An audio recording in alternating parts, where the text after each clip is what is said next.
I'm obsessed with the bell. It's really working for me. I don't know about anybody else.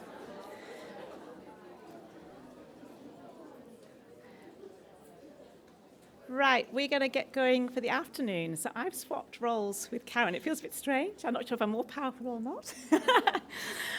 But thanks everyone for coming back in. It's great to see so many people after afternoon tea.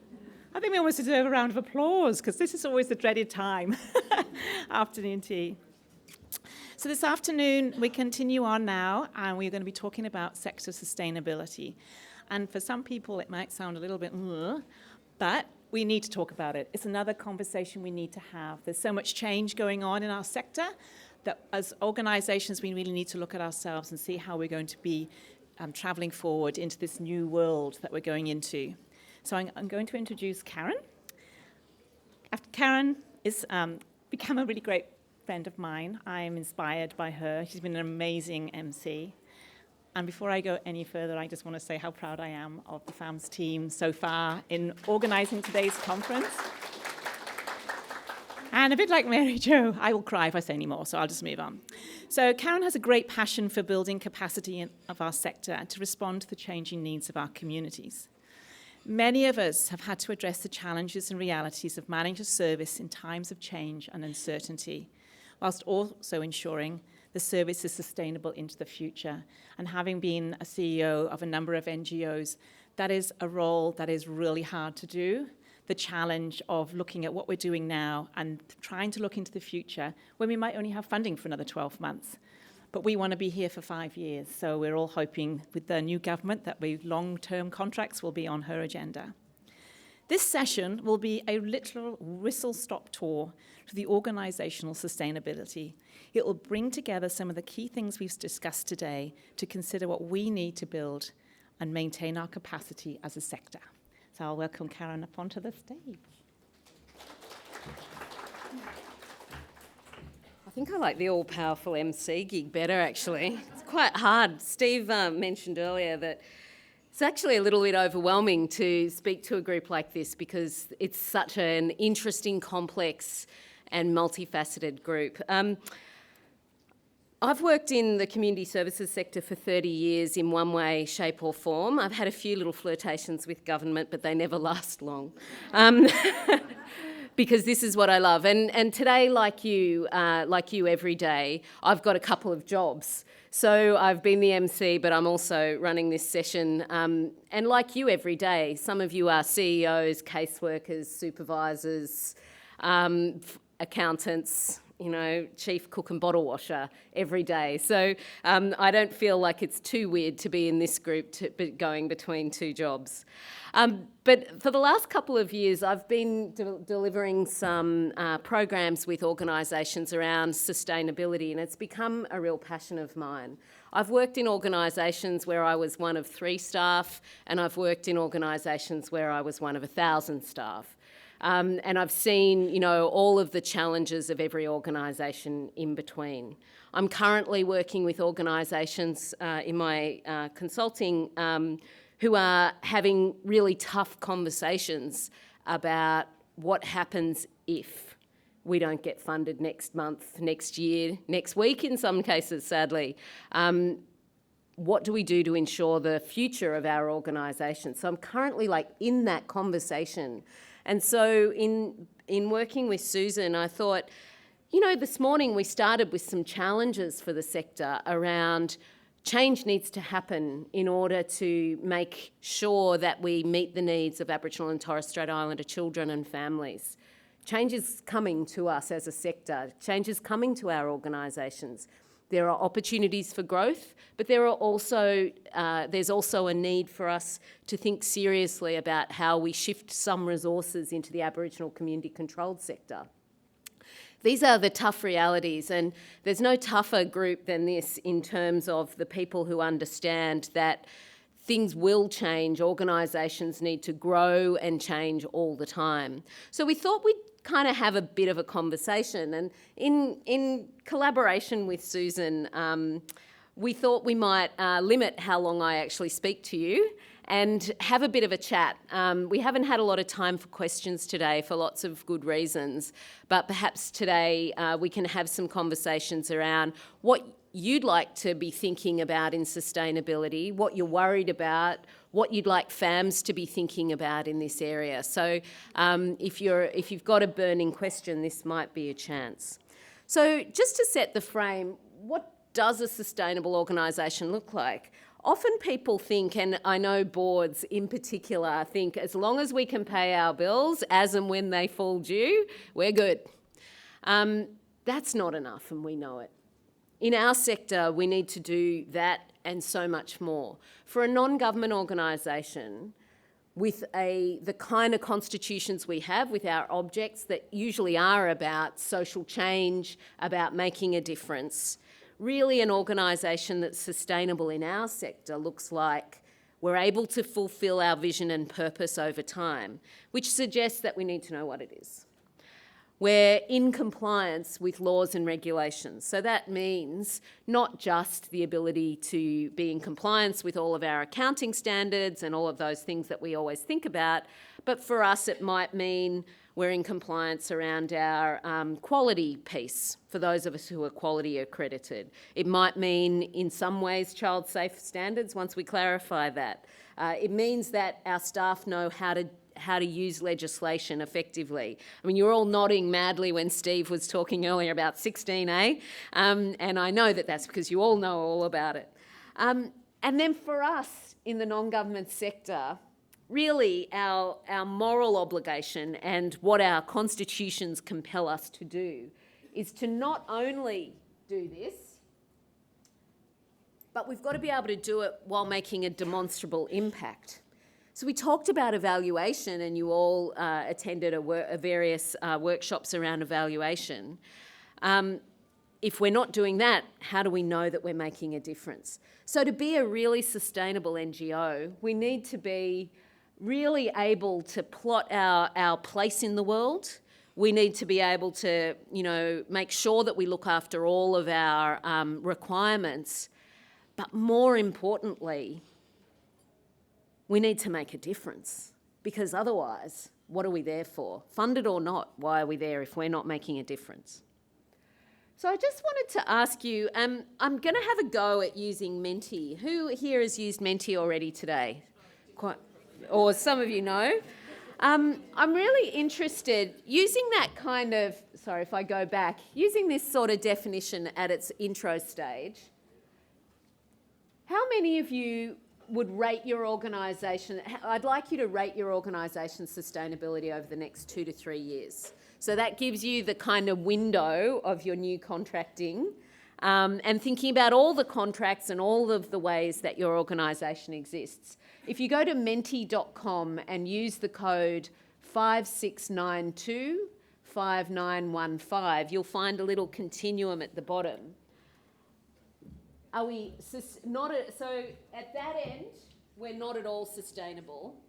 And at 10, we're fully sustainable. We've got this all nailed. We're across all of it.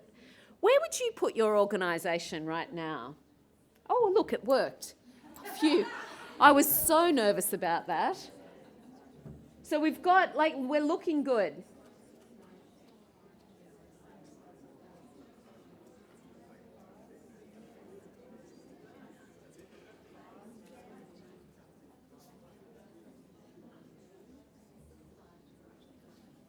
So for those of you who kind of would put yourself in that sort of 4 to 7 sort of zone, what might be the things that are sticking out for you as maybe needing some attention?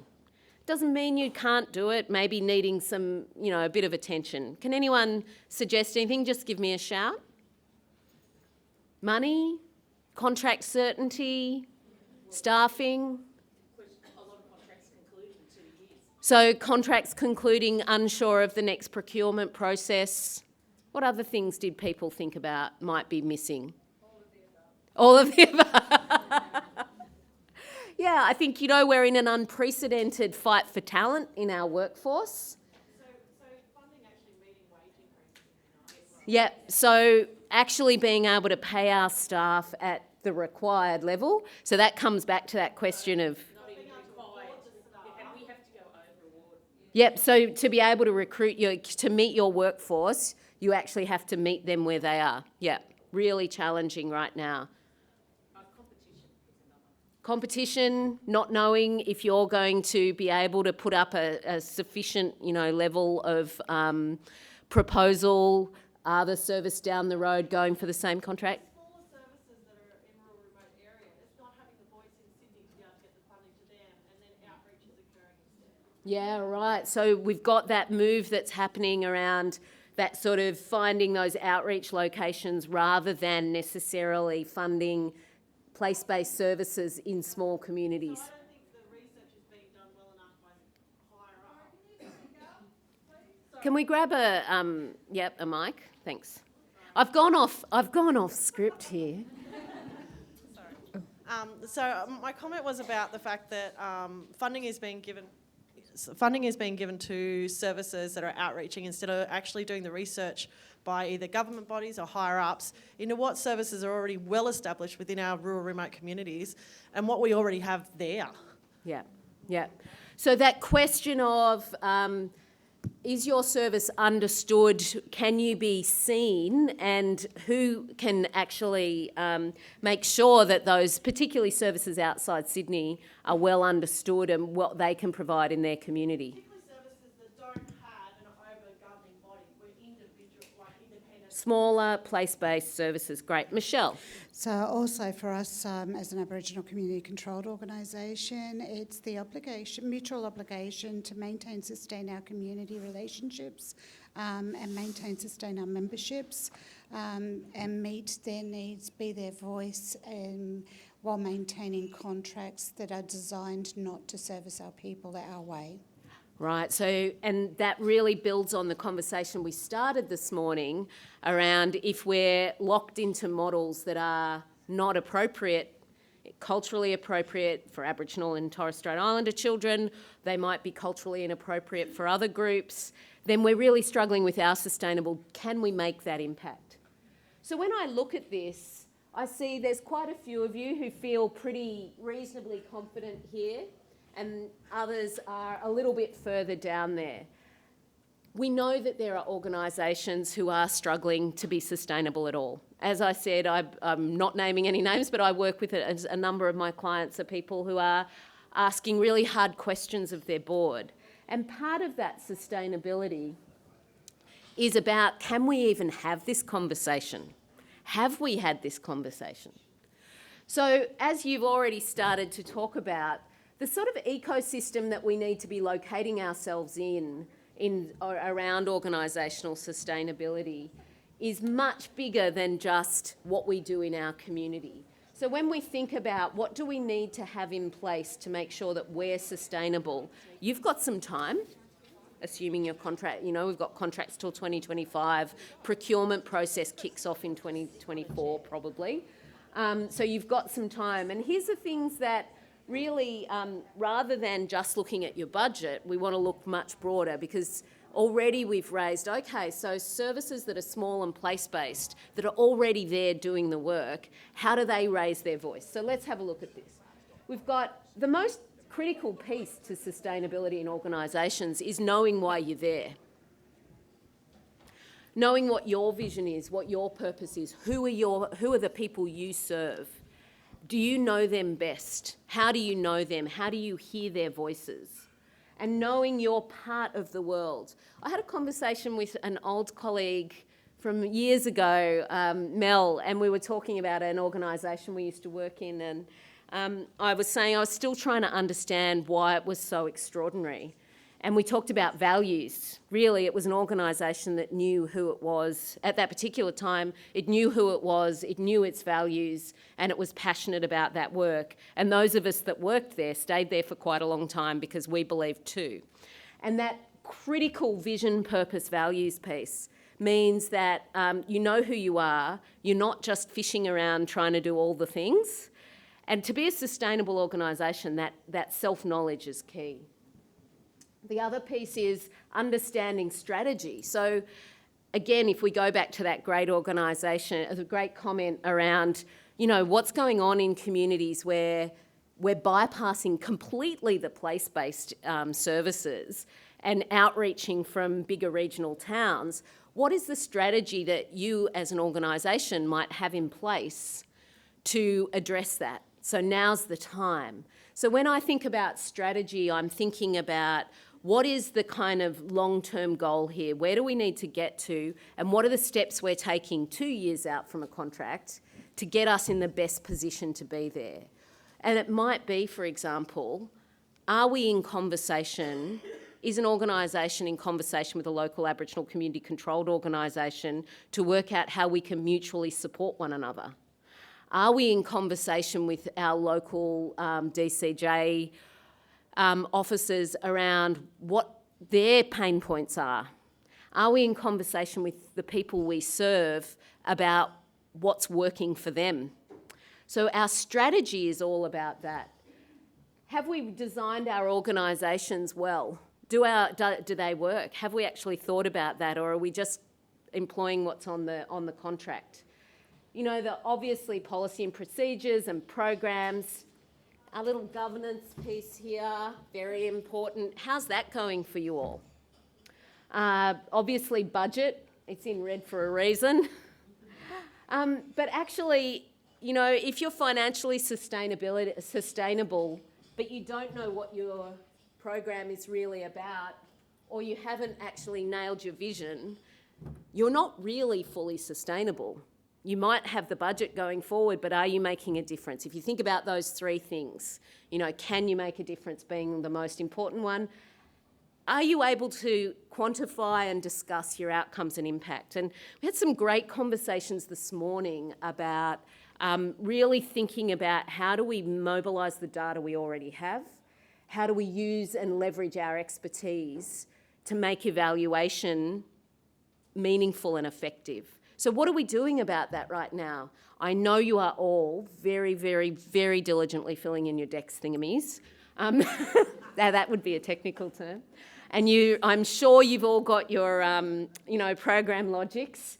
I might have written one. You've got all of those, but what are you doing that actually is meaningful to you, your board, and the people that you serve around your outcomes? So that, again, if part of your strategy is to be seen, what's the story that you're telling about yourselves?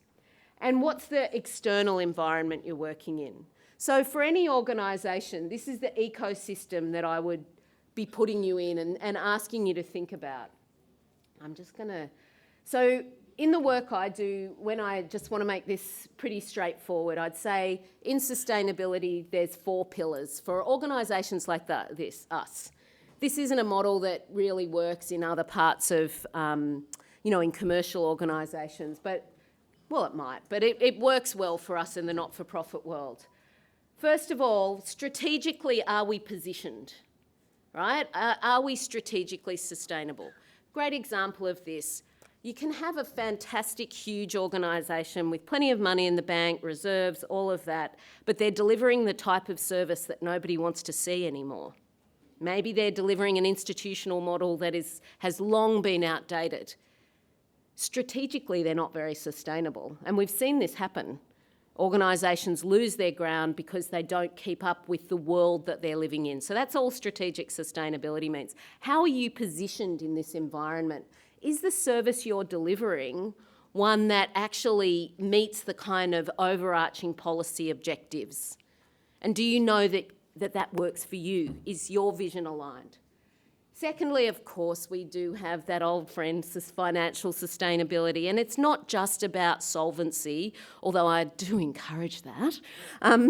It is also about things like how well are you tracking against your goals? Have you got financial goals for your organisation? Do you know what it looks like to have, do you know what your run rate is every month? Do you know what it looks like to have your 3 months tucked away so that if anything happens with your organisation, you can look after your team? So having that kind of plan together. Supposed to use our funding for that. Yeah, exactly. But that's the point, Margaret, is that we are funded by government. Margaret made the point that we're not allowed to tuck away our funds for the purposes of closure. But what I would say is that we are funded by government. We are not owned by government, which is how we like it, right? Do we want to be? No. So what are our other things? What do we do to think about how do we set our organisation up? Maybe we think about that in different ways. Many of you will be having these conversations with your board, and that brings me to the other pillar, your governance and management. And this comes to what shapes your board in? Have you been able to really have conversations with the board about strategy? Are the board doing their job in setting strategy and supporting management to actually execute? Do you know where, the space you play in, the right contracts for your organisation? Does your board understand that? Is your management system working? Do you have the right kind of checks and balances and accountabilities? And then lastly, the fourth pillar that I would always put in for us is service delivery. And the word quality probably goes there. It's like, what do we know? Do we understand what the service is that we're delivering, how we're delivering it, and how we know if it works? Can we articulate our model? Is our model something that we can gain support for? That doesn't mean we all have to use manualised programs. I'm scared that someone might say to me, you definitely need to use manualised programs. But, if you're not going to use an evidence-based manualised program, have you done the work to create that story so that it's nice and clear, so that people can know what and be predictable? People know what they get with you, and you can demonstrate that it leads to outcomes. So when I think about the pillars of sustainability, that's what I think about. And it's not always easy. So having explained that, and I did say whistle-stop tour, didn't I? After thinking about it a bit further, would you change your rating? So the mentee number is 56925915. Would you, this particular one is no, yep, think I'd stay. Yes, I think we're more sustainable than I thought. No, lower, less sustainable than I thought. More sustainable than I thought. So most of you think you pretty much... So the majority of people in this room kind of saw themselves between 5 and 8. So there's a bit of work. There was a few people at that kind of less sustainable edge. Yeah? Most of you... So the question I'd like to ask, and I'd like to ask you for a little bit of feedback, is where do you think that FAMS and organisations like FAMS can support you in your sustainability, organisational sustainability? If you think about strategy, finance, governance and service delivery, where are the areas where sustainability, you could use that support? Governance comes up a lot. Do other people think that? Yes, no? Everything easy? Why governance, Margaret? And I'll echo, we'll get you a microphone. Years and years of working in sector development organisations and having a real interest in governance, it's the one that seems to be the one that is becomes crisis. And often organisations don't realise they have a governance issue until it's in crisis mode. Mm-hmm. And so putting in good practice, good training, and putting budgets for your board training as well, or review, is really important. And even it doesn't matter what size of the organisation you are, because there is assistance out there. Yeah. Yeah. I suppose I've been seeing too many problems, but I look at that's in the minority because the majority are well governed. Yeah, great. For those people who said lower, less sustainable than I thought, where do you think the pain points are? Or more generally, I don't need you to out yourselves, what might be the pain points beyond governance? What were other things that people were thinking about that they could maybe work on?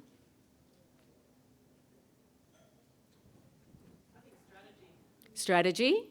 Yeah. I think sustainability through strategy is probably where we get lost in. I think we're so busy just trying to keep the service running and keeping the organisation going and keeping the staff paid. That strategy tends to go, we know we're underfunded anyway. That's just something else to add So that strategic advice, thinking about, and really it's taking the step out of the day-to-day to actually ask the question, what are the things that we could do now so that we're well positioned in 18 months or 2 years? It's probably, actually it's less than that, right? Maybe 12 months to start thinking about and making the case for why we are the right people in this space, why we should grow here, or, and I put this to you gently with love, or maybe there's someone else that we could partner with, or maybe we would support someone else to step up. And that might be the case where those of us who are working with Aboriginal community controlled organisations, there might be some places where it's an appropriate kind of relationship build. John Lahar said this morning, and he certainly said it in conversations before the conference, we need everybody in this work. We need everybody's expertise and experience. So whether or not you become the next star of this particular contract area, or whether you back in a colleague because they're positioned strategically now, that's all about us all working together to make a difference. So just to finish us off, what struck me really strongly today was that out of today, it's not finances matter, but the things that I really heard early this morning and throughout the day is the things we can do to future-proof our sector, including getting strategic and thinking strategically. And since that's FAM's and particularly Susan's absolute top skill, that might be something that, it's good feedback for them to hear. What we can do as a sector is create a strategic environment that is, sharply focused on outcomes, sharply focused on the questions about how do we measure outcomes and what helps us as organisations do this work well.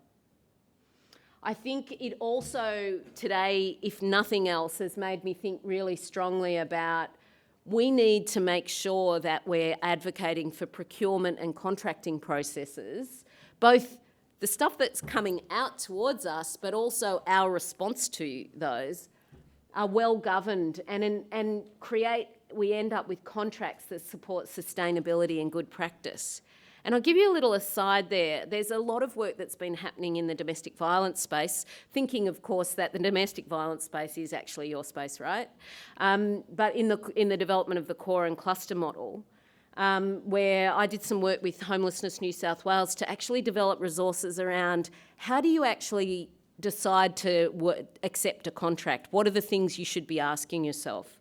So when I say a well-governed contract and procurement process, that goes both ways. Firstly, we're always going to be putting the pressure on DCJ, and I know that FAMS is leading this, to make sure that those processes are sensible, are reasonable, accessible for our sector, but on our side, thinking long and hard about the contract we're signing and whether or not we sustainably can deliver it.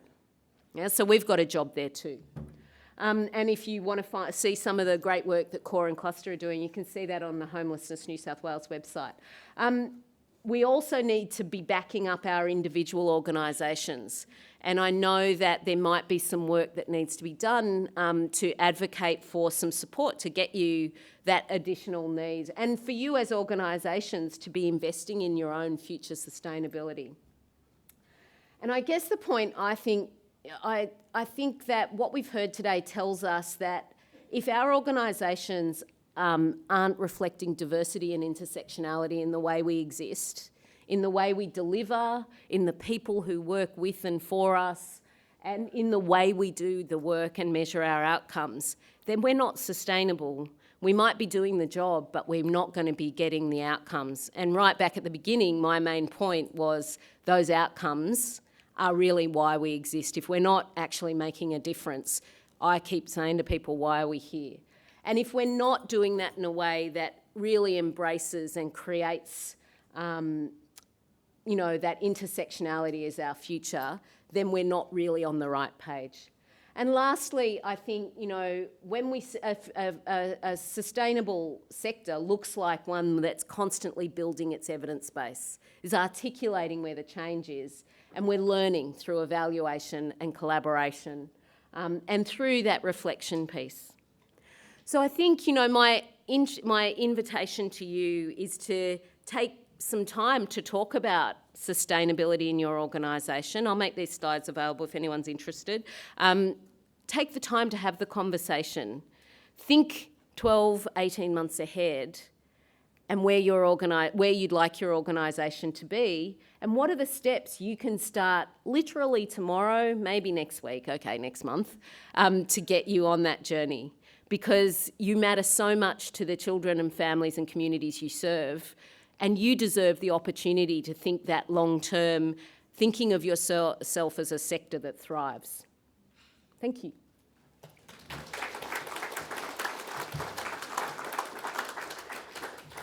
So now I'm going to go back to my other job, which is actually, this is the most exciting thing today. I'd really like you to join me in welcoming our sparkiest speaker for the day, a person who's going to bring us home with joy. And I can promise you joy, I can promise you spark. Sarah Rowan is going to help us check out from the day. She's an artist and thought leader who empowers individuals and organisations to ignite a better future through creativity. She's one of Australia's top speed painters, a person with an incredible story to tell and incredible empathy for our sector's work. To date, she's painted over 500 events, raising over $270,000 for charity. Sarah is a force, and I know from experience that this will be a stimulating, energising session with an exceptional creative. Welcome, Sarah, and thank you. Thank you. Whew, that was a great welcome. Thank you. Oh, it's connected. Let's just leave it. Sound guys just love me when I try to play with wires. Okay. How y'all doing today? Fantastic. We have, guess what? The volunteers of today get to sit in on this session. And there's not enough seats. So if you have a spare seat, scoot over and raise your hand and let them come on in, okay? Oh, sweet, thank you. Brilliant, brilliant. If you can make it go to the right. Woo! Woo! Give it up for the volunteers. Give it up for the volunteers. And then we'll just go further down. Woo! Thank you, thank you. This is great. Whew, what a day you guys have had. I love being the final speaker. Do I get a clicker? Yay. That would be so entertaining to be is it a clap on, clap off type? Okay. I love being the final speaker because everyone by this point of the day is so brain dead. Did you know the human brain can only retain about 6 pieces of information a day? So when you're final speaker of the day, you're screwed. You can't retain a single piece of information. But that's really cool that Novotel has given away those little cute notebooks in front of you. Does anyone not have a notebook? Have you guys lost it? I grabbed a few because I will say some things today that will change your life. And in 48 hours, you'll go, Sarah said something really cool, and I can't remember what it was. You want one? I feel like Oprah. And you get a notebook, and you get a notebook. Oh, you want a pen too? Oh, 2 things. Anyone else? I just want to throw them. It's probably not OH&S. You have the clicker? Oh, it's at the lectern. Oh, thank you. Thank you, thank you, thank you. All right, so my message to you today is that you are a castle. If you forget anything and everything that's been spoken today in 2025, I want you to remember the thought and concept that I am a castle. Okay, you'll understand that in about 10 minutes. It's life-changing. It changed my life, and I know it has the power to change yours. Okay, so if you haven't noticed, I'm a little bit different. First off, I'd like to pay the respect. I wasn't here at the very beginning of the day, so I would like to pay respects to the elders past and present and emerging, especially if you're in the room today. I come from Darwall country, which on your map when you open the book is like the little orange rectangle down towards Wollongong. I love it. I just came on the train today through the bush So relaxing. It's beautiful.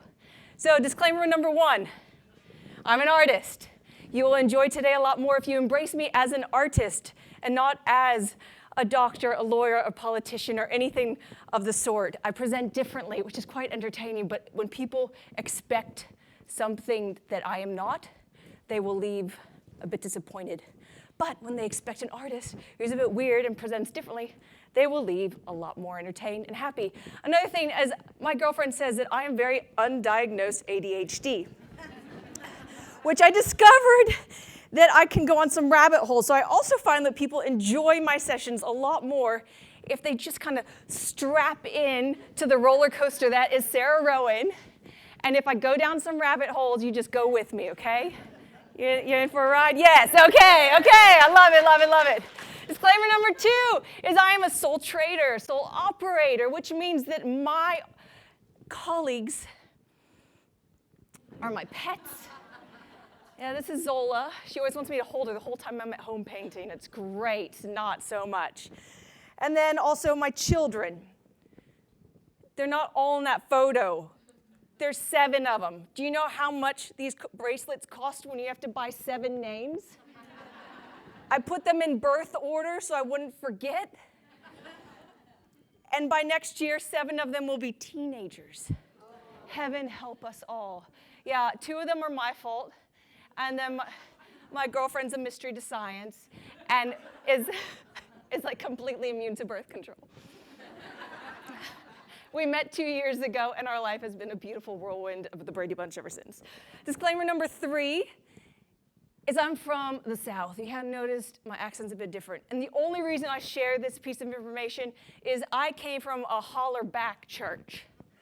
Anybody ever heard of a holler-back church? The louder y'all are, the better I am. The more engaged y'all are, the better I am.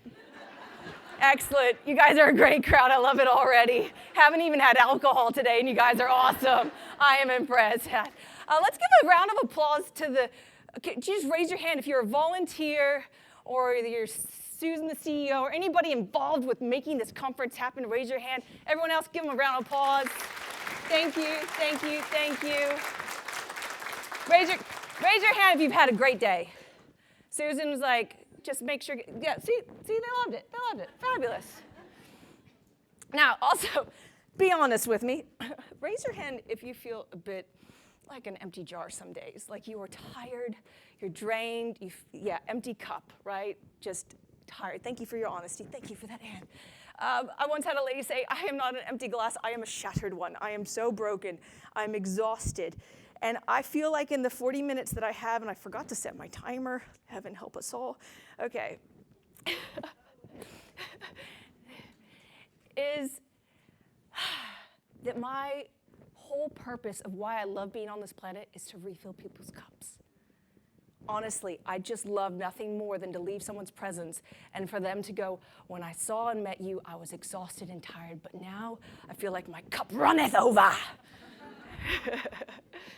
Okay, so each of you have incredible gifts in your hands, outside of your profession, outside of your 9 to 5, you have passions. And I have come to believe that over the past 18 years of engaging with all these different companies is that when people focus more on their work and their kids and they forget to tap in to these passions, that's when they get tired. That's when they forget who they are. That's when they feel snappy and angry at the kids because they haven't tapped into the stuff that makes them come alive. If you were to give yourself an hour a week to just tap in to something besides Netflix when you're really tired and do something creative, I think the definition of creativity keeps us at a loss. Nod your head if you think creativity is the arts, music, drama. It's not. Creativity is literally choosing a path of curiosity over a path of fear.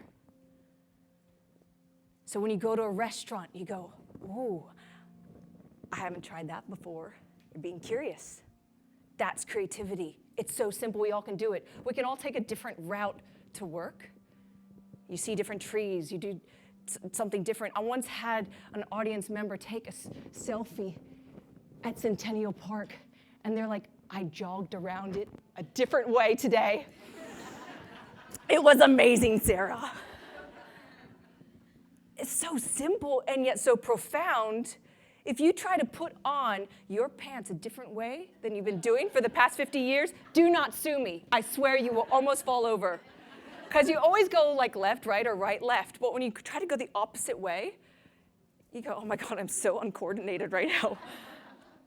Do you know that the neuroscientists, this is probably the saddest piece of information you hear all day, they say that by the time we are 35, raise your hand if you're over 35, 42, I get it, 95% of our life is unconscious. We're in a coma.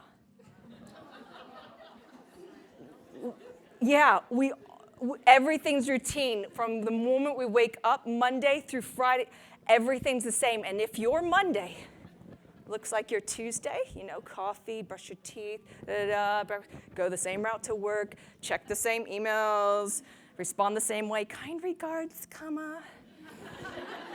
Thursday, soccer practice for the kids, I'll make yet the same, same old bolognese again. Yep, I did that for my kids today too, for when they get home. Now, if you were in a hospital and you saw this line going through the screen,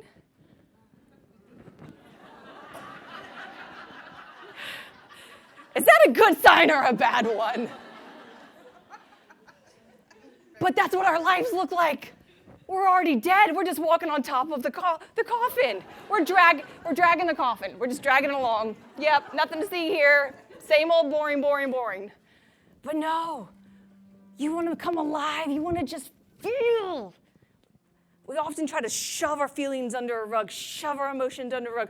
We'll deal with it next week. We'll deal with it after the meeting. We'll deal with it after I come up with a way to get funding. You just keep putting it aside. I'm like, no, just lean into it. When my kids are crying, I'm like, lean into it. Feel it all. I'm not going to try to solve your pain. Feel it. You're human. If you're going to go on a snow skiing trip and you don't try to feel it, feel the fear of what it's like to go down the mountain, you will fly off, you'll fall, whatever, because you'll be like trying to lean back. You'll be like, I don't want to feel this. That's scary. That's fast. It's ice. They always say, lean into the mountain. I always pride myself when I teach my kids just to lean into the pain. So when your coworkers are going through stuff, lean against them. Lean into it with them. There's this metaphor that I heard. I always try to tell people that I've read the book, but that's bullshit. ADHD, I get through chapter 2, and I'm like, where's the podcast? Okay.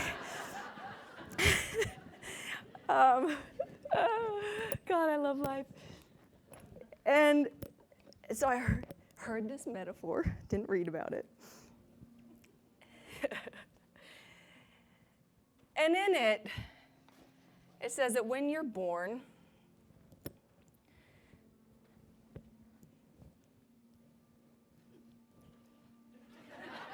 you're born a castle. See, I told you to get there.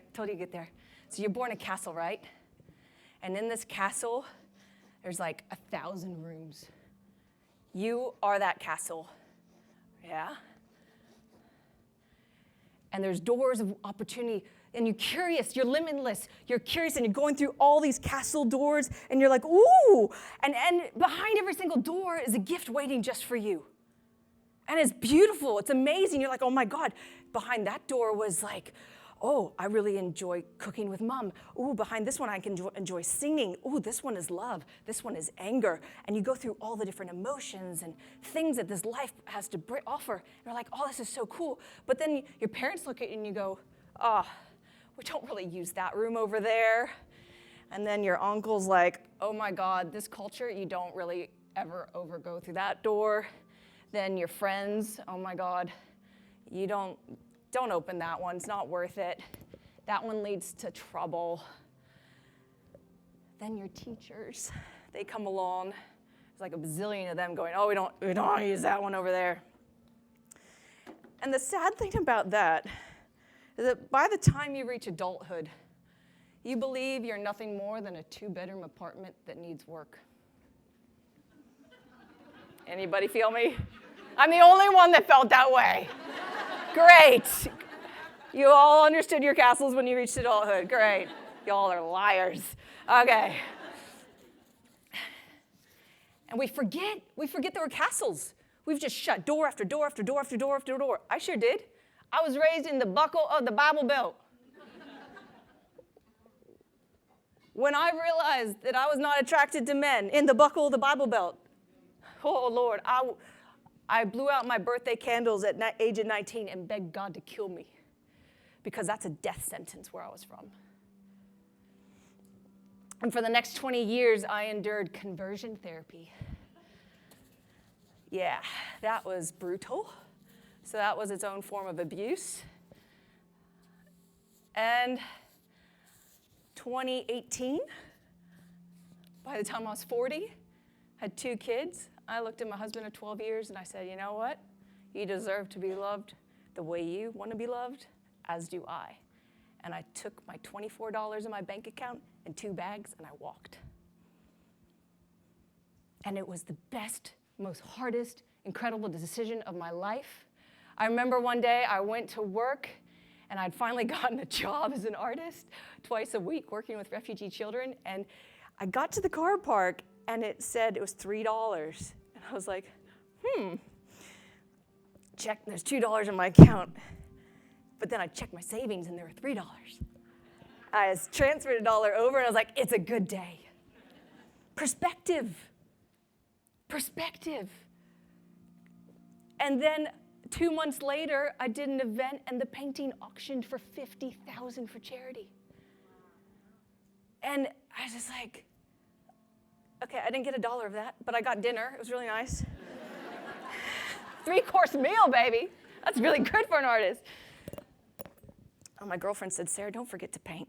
When she doesn't come, she's sitting in the back usually, and she's just like, paint. You're also a painter. So yeah, it's been a wild journey to get to where I am. So I don't want you to just sit there and think, oh, wow, she's got it easy.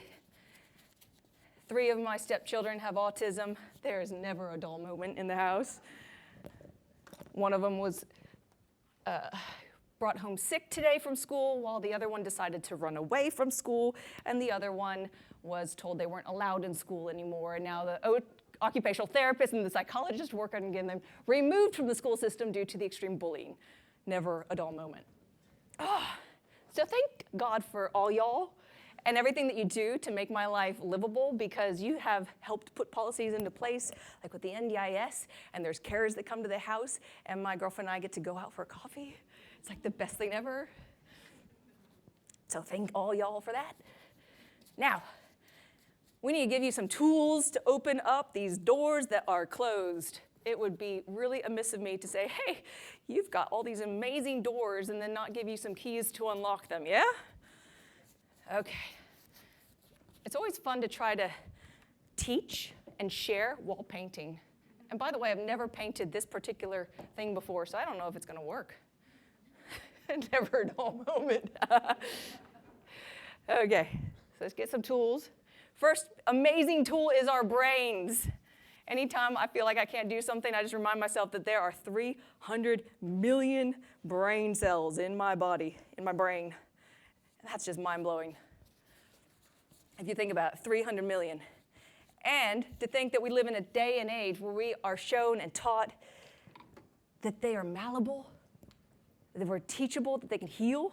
Like, if you had told me that I could heal from 20 years of conversion therapy, then after that, I was really smart and I went to a 3-year domestic violence relationship that crushed every part of my soul. And the past 2 years have been amazing. Talk about having to rewire my brain into self-worth and self-love to get on stages and to inspire other people. It's been a journey and a challenge, but the brain can rewire. So if you're writing down stuff right now, I want you to write down 2 or 3 doors that you've allowed other people to close in your life. that you wished you hadn't, then put like a little side note, forgive this person later with a little ceremony of sage and a bottle of tequila. Let it go.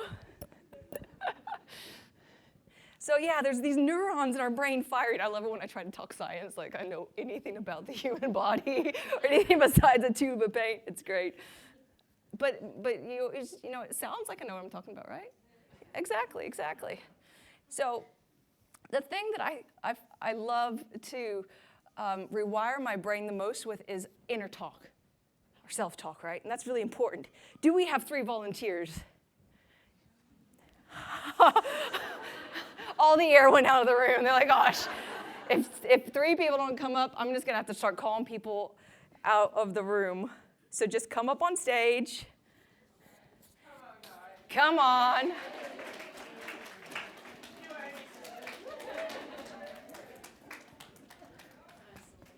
All right, grab a glass of water.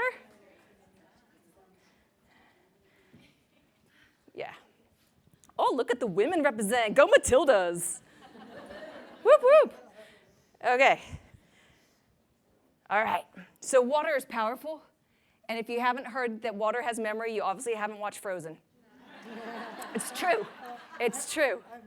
You haven't? It's okay. Water has memory. All right. Don't drink it. Don't drink it. Okay.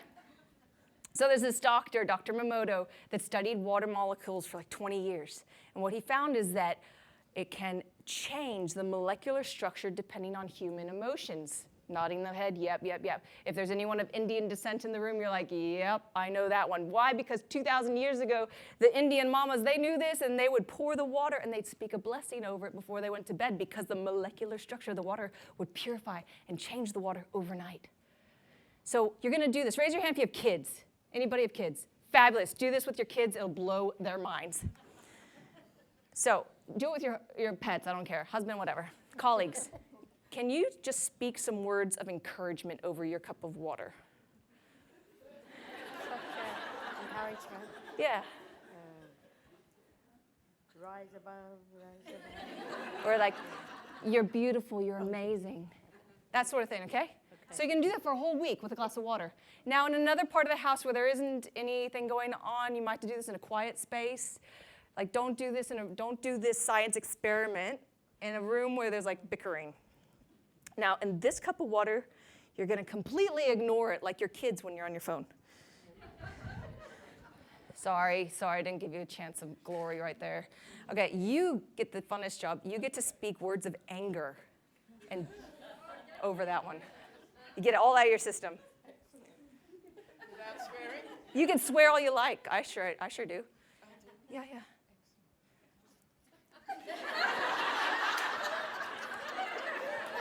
That wasn't about government. We want to hear this. This is incredible. You little piece of shit. You're on my nerves. Okay. You do that for a week. Can you guys imagine what happens with glass number 1? Nothing. It stays clean.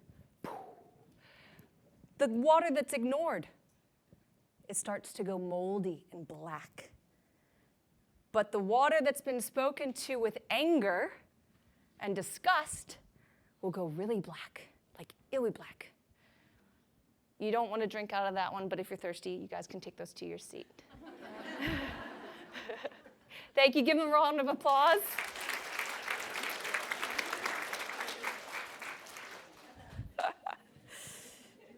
Why is this of any importance? When you have a 40-minute keynote, why on earth is this important, vital information to share, Sarah? I think this is the most important piece of information to share on the planet. Why? Because your body is surrounded by water. Every word, every thought that you say over yourself, over others, surrounds every organ, your heart, your mind, your liver, your kidneys. Everything is surrounded by water. For 20 years, I hated who I was. I spoke words of death over myself. Why was I surprised at the age of 30 I was unable to walk? Woke up one day, my knees won't work, ankles, and finally after 9 months of doctors, they're like, oh, you've got rheumatoid arthritis. Had to inject every 2 weeks just to walk. Why? I spoke words of death over my body all the time. I think every disease I'm not a scientist, I'm not a doctor, but I think it can be linked to emotions. What is your self-talk like? How do you speak to your kids? How do you speak to your colleagues? If you're the boss, would you want to work for you?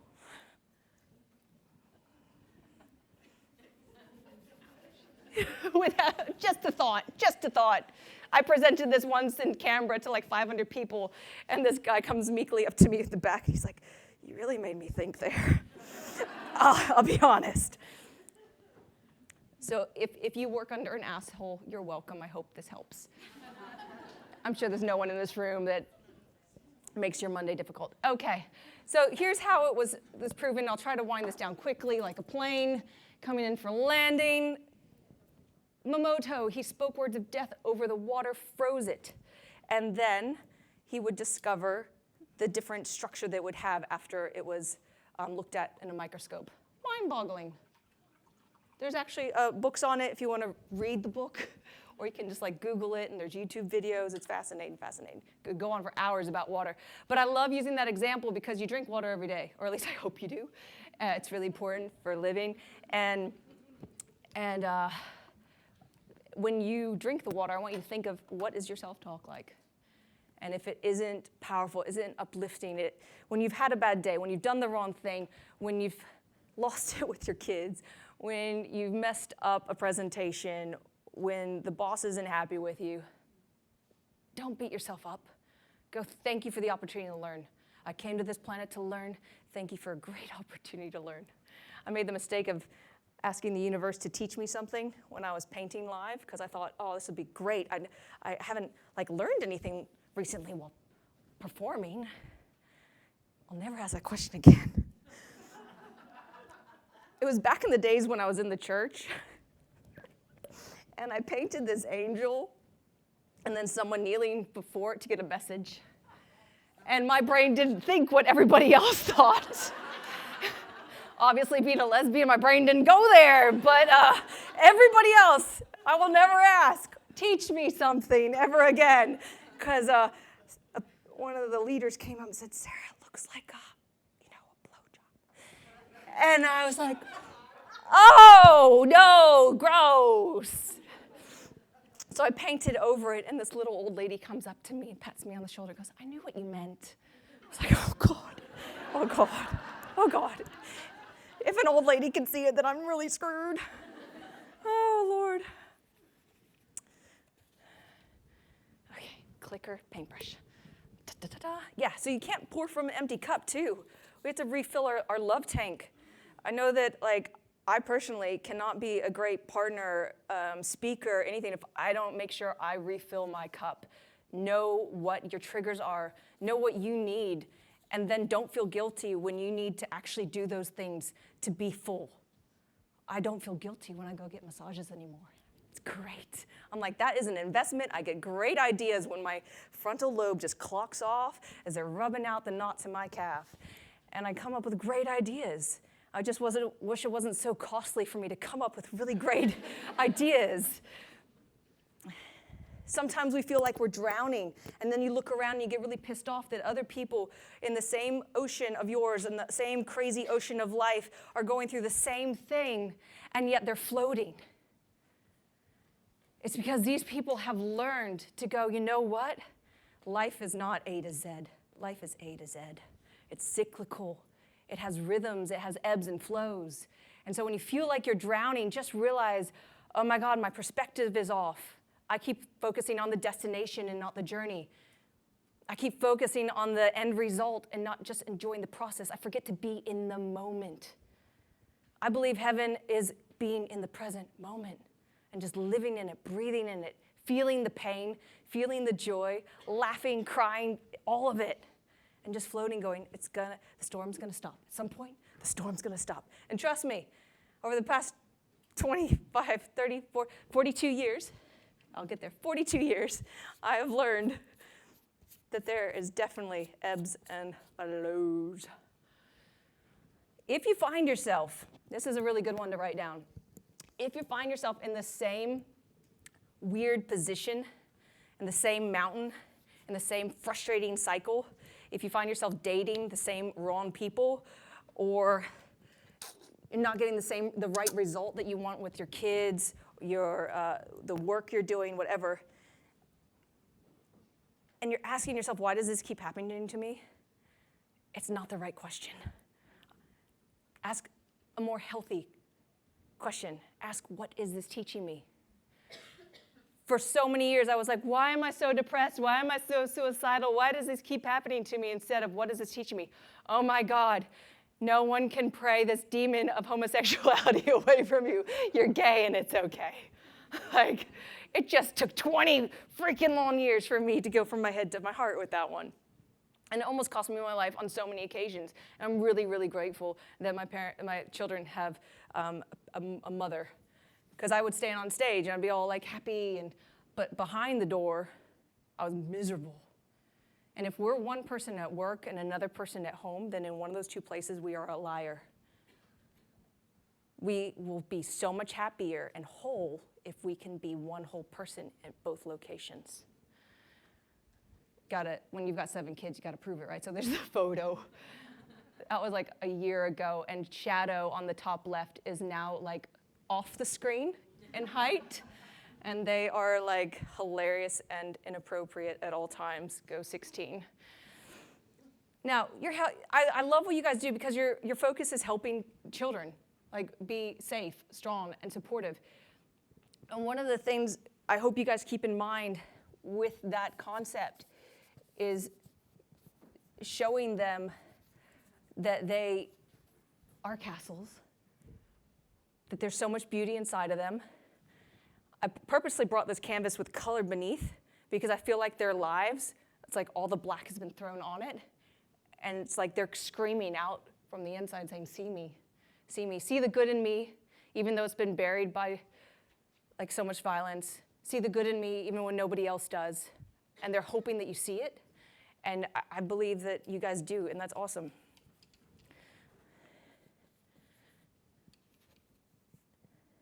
Is anybody else like really great at multitasking and want to paint while I talk? I'm trying to think of where this is going.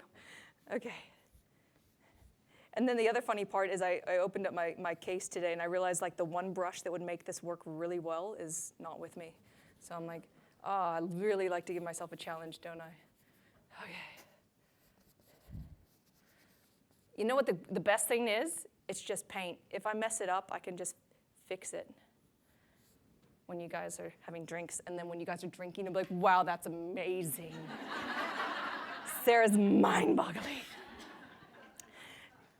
So in closing, I just want to remind you, don't focus on the destination. Don't be like so Western-minded that you forget that it's cyclical and that life is a process and a journey and that things will come back. Okay, they always do. There's always this weird thing called process, and sometimes we just can cry and bitch and moan the whole time it's happening, but it's gonna be okay. To form meaningful connections with others, we must first connect with ourselves. Ew, it's hard, Sarah. It hurts. I don't like looking in the mirror and seeing every part of me that I've been hiding for so many years. Your anger serves a purpose. Some people go, oh, but Sarah, I'm really greedy. Well, that means you have the most amazing capability of generosity. You just don't know it yet. Brené Brown, she did a survey, and she noticed that of the hundreds of people she surveyed, get this, 90% of them could only express 3 emotions and describe it in their bodies. If they felt anything outside of anger, joy, and sadness, they didn't know how to verbalize it, and that was adults. The children that you work with, we have to give them language, we have to give them words, and like the little spreadsheets to help them process their emotions. But it blew my mind that if adults don't know how to process their emotion, how do we expect kids to? And then to live full, vibrant lives. I think it's really powerful to learn from kids. I watched this one 3-year-old just sit down in the sun one day, and there was so much going around. It was a free community pool, and she just sat and closed her eyes and let the sun hit her face. I was like, man, if only us adults could just stop Like, I don't know about you, but meditation is like the best 97 seconds of my day. And then I'm like, oh, butterfly. When I'm in America, oh, squirrel.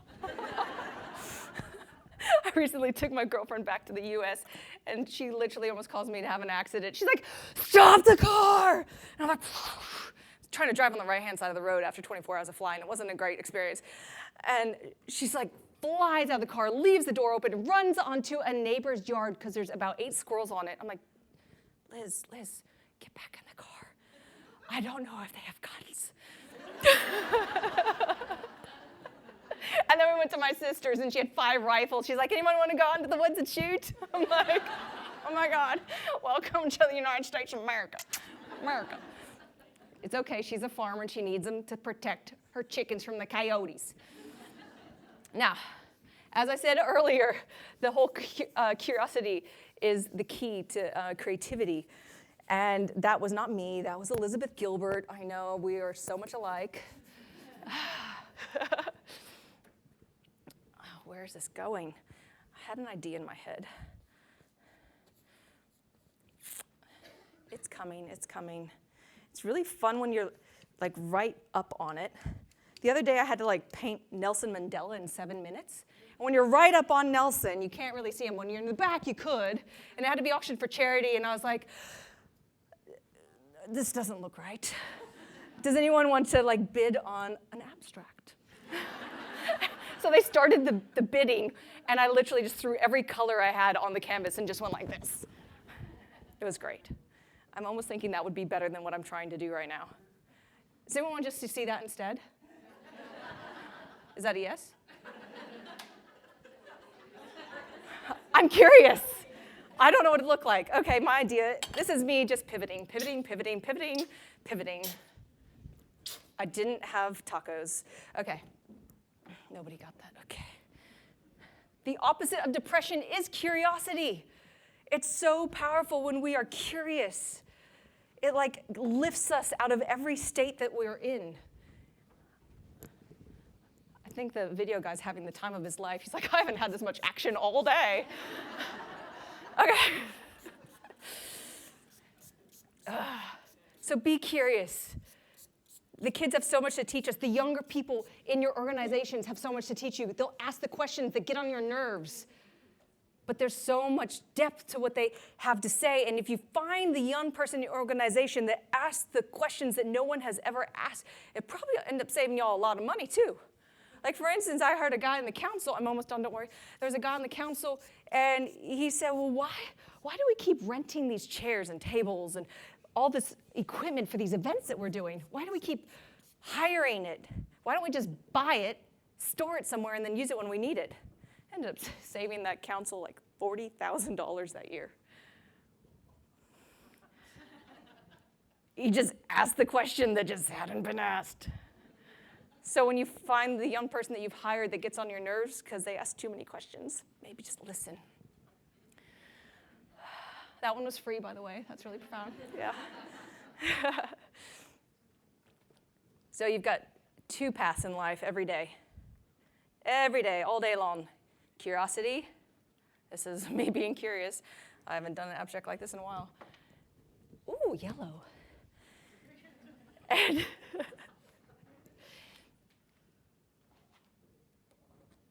choose curiosity. It might not always work. It might bomb. I'll forget the names of my kids if this gets covered in paint. Just one sec. But be curious. I think it's important when I do stuff like this on stage and it doesn't go as planned, because I think I'm teaching you guys more than because I'm not ever on stage to impress anybody with what I can paint. You can go on Instagram and be impressed by the stuff that I have done in the past.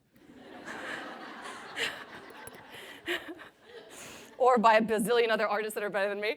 But no, my goal is to inspire. And I think life is messy, life is wild, and I think we forget to be playful like a kid and get it on us. Yeah?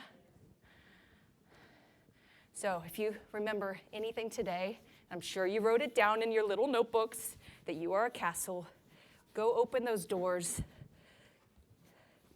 The key to opening those doors is first believing that you can, that there's nothing holding you back. No parent, no family member, no teacher has the ability to close that door on you. No society has that ability to close the door on you. Don't be angry at them. Just forgive them. Walk through those doors. You don't even need bolt cutters. You don't even need to muscle through. It was there all along. It's your birthright. Just walk through it. And for every follow on Instagram today, and if you don't follow me, it's just because you're really old.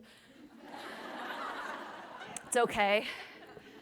Because if you have mentee, you should have Insta. I'm going to give $1 to a literacy foundation with teaching the indigenous people in literature and reading. Okay, so thank you for your time. I'll keep playing with this a little bit, and we'll go have drinks. And then the pain will get even better. Thank you, Susan. Thank you, Karen. Thank you all.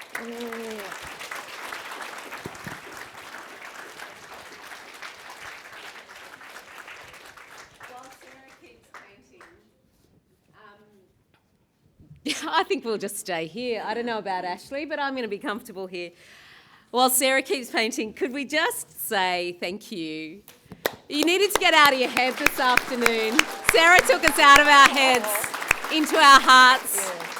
And if you remember, we started today with Mary Jo McVeigh. And what did Mary Jo encourage us to do? Is experience our emotion, experience ourselves in the work, acknowledge ourselves as authentic people in our work, be in the feelings that you have. And so it's kind of cool that Sarah took us full circle back to where Mary Jo took us in the palm of her hand. Nice work. Thank you. And I can highly recommend Sarah on Instagram. I was encouraged strongly to follow Sarah on Instagram some years ago, and it never disappoints. We're coming to the close today, and I really wanted to invite Ashley Daines, who's the chair of the FAMS board. Ashley has a couple of jobs. One, she's got to be interesting enough so that you're not just completely obsessed with Sarah. I know, Ashley, you just do that by existing. But also, Ashley's going to kind of wrap us up, and most importantly, she's going to draw that raffle ticket.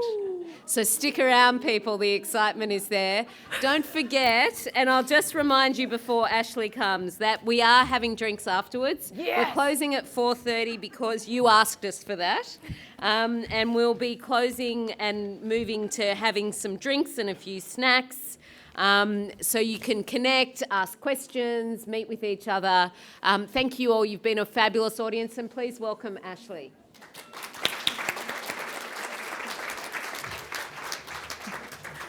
Okay. Well, firstly, thank you so much, Karen. It's been really fantastic to have you steer the day. And wow, I don't know how I'm going to follow after that. Free hugs? Really invigorating. Why not? Green. Really invigorating performance, Sarah. So thank you so much. It's nice to sort of bring the day back on a positive note after some of our really heavy-hitting conversations today. As the chair of the FAMS board, I would like to thank you all for joining us here today. It's really been an incredible day exploring the breadth of information, the resources, the tools that we've been able to hear about today through some of the workshops. And ultimately, we're all here to provide support to children and really deliver the best services that we can to make sure that we're supporting children and families across New South Wales. For me, on a personal note, just some reflections from the day. I've had a really incredible day, but while I was at lunch, I overheard some conversations and were talking with some people, and I wanted to share some takeaways from there. Some people spoke to me about, when you come to a conference, you never really know if you're going to walk away with anything beneficial. And someone said to me, Ashley, it's only lunchtime and I have got so many takeaways already, which I think really sums up the breadth of the information that we've had across the day. And then while I was standing in the lunch line, I overheard two women talking, and they said, how inspiring are some of those speakers? That's going to be me one day. Yeah. Which was really incredible. But I actually wanted to stop and say every single person in this room is inspiring. The work that you do every single day to support children and families really is incredible and inspires somebody in your world. So thank you for the work that you do. Our minister's speech today was really insightful and encouraging. I really felt that she genuinely understood the work that we did and had a strong commitment to having the difficult conversations, hearing from us as a sector, hearing from our community, and really was about trying to make meaningful change to support children. So I wanted to extend my appreciation and thanks to her for attending on such a busy week with the Forum of Aboriginal Child Safety and Wellbeing Reform that was also held here at the Novotel. But it's really important that I take a moment to thank the many people behind the scenes that have made today possible. We've had our event technicians from Encore at the back and the Novotel events team, and they really have done a fantastic job today in supporting us in delivering such a wonderful conference. But really importantly, I wanted to thank the FAMS team, Susan, Lauren, Lisa, Bronte, Sam, who along with Karen and Fiona and Liz have really made this conference what it has been today, a truly remarkable experience for everybody. I was able to participate in the advisory committee that helped shape the conference today, and I really think that collectively we've been able to bring together the right conversations, the content, the presenters, to make this conference such a spectacular day. The conference was sold out by mid-July, which is amazing and really indicates that FAMS knows and represents our sector, the needs and the conversations that we have to have to be able to support our children and our families in our sector, but also help us with our professional development.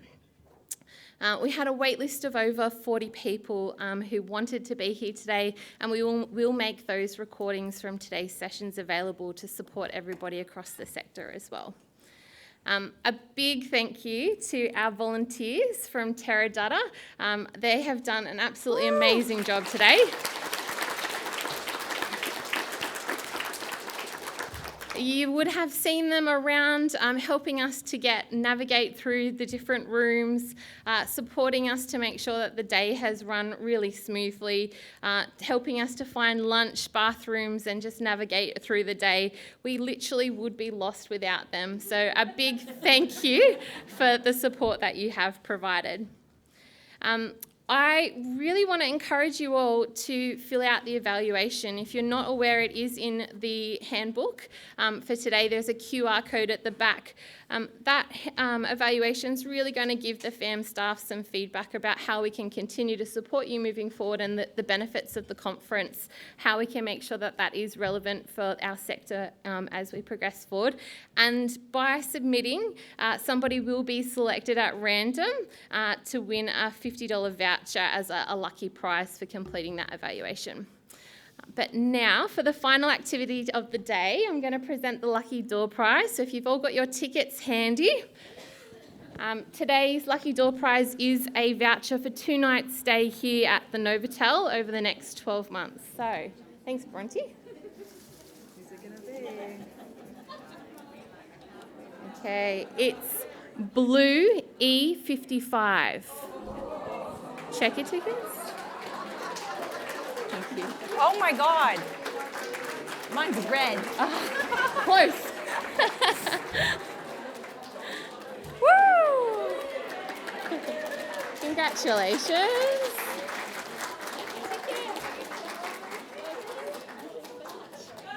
Yeah.